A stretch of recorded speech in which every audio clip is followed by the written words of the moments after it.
congratulations, one game from Wembley. Yeah, no, it's fantastic for everyone at the club, and especially obviously the players in the dressing room. Obviously, they're delighted to get through a tough game. We spoke about it, didn't we, before the game?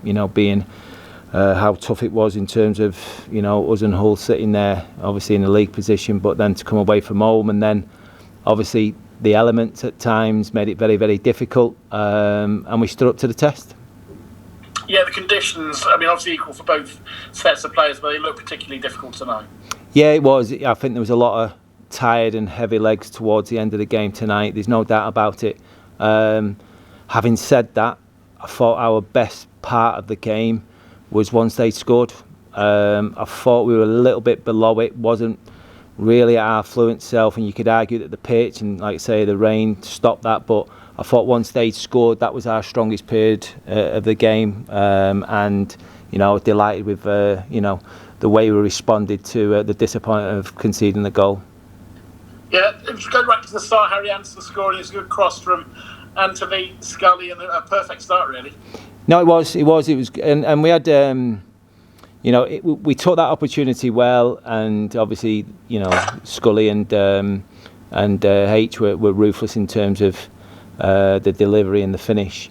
I just felt in that first half we had 4 or 5 of those opportunities on the counter when we broke, and we just made really, really poor decisions.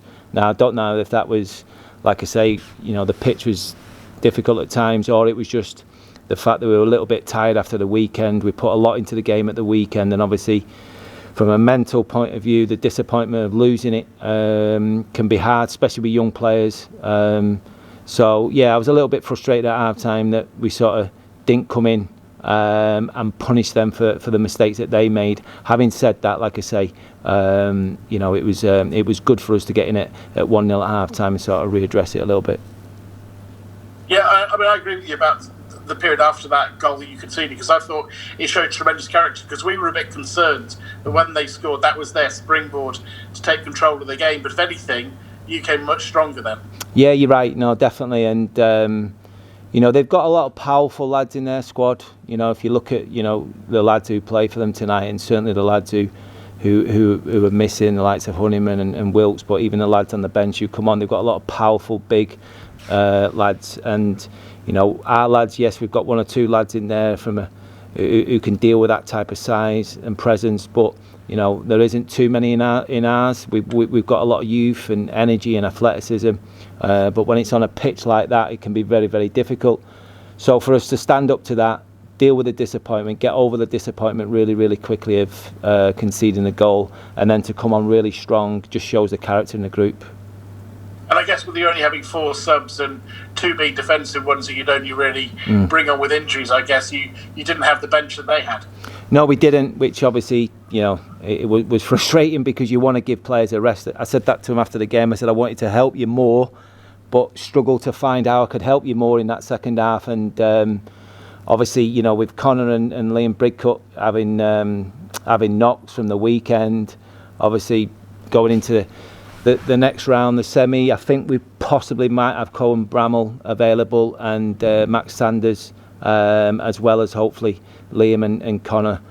So we should be, touch wood, a little bit stronger and have a little bit more stronger bench. But the way the lads dealt with it tonight, like I say, I can only thank them and congratulate them. A lot of people think that penalties are luck. I'm not with that. I think it's a great test of skill. However, it must be a bit of luck as well with that pitch. It must be really hard for the players taking the penalties. It looked like very hard to find a standing foot for the shot. Yeah, it was. There's no doubt about it. Penalties. I think penalties a lot of the time. It's that moment, that feeling. And I took a risk. Listen. I did take a risk tonight.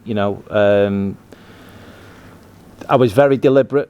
Hopefully, the staff will back me up on this. I was very deliberate in terms of making sure that Scully and George were 4 and 5.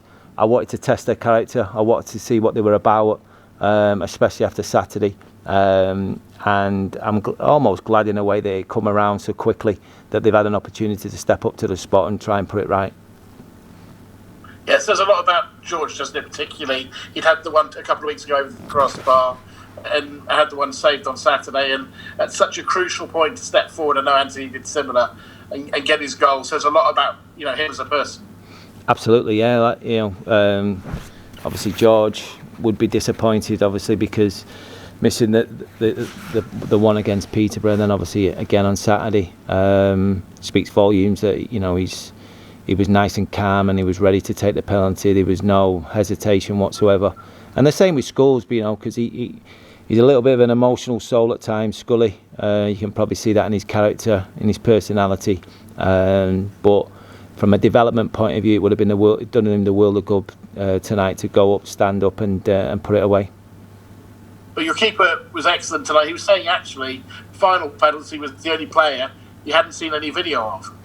Yeah, I mean, obviously between himself, Steve, Joe, and Jake, the analyst lads, they do a lot of work on, where penalty takers put, favour, which side they favour, etc. And Steve tries his best to get that information onto Alex, during the penalties. And the reality is, as well, as a goalkeeper, you've just got to go with a feeling, and whether it's the way they walk up to the ball, the way their body shape is, and I think he got everyone right, didn't he? I think obviously a couple went through him, but I think he picked the right side for every single penalty, so credit to him. Yeah, he thought he should have saved everyone. So did I.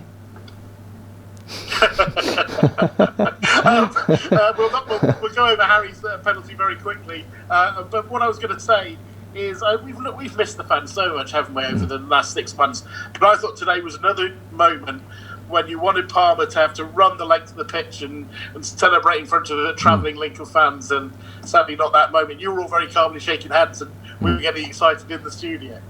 Yeah, no, I mean, listen, at the end of the day, it's important to win games and get through games, and obviously, this is a big game and a tough game for us.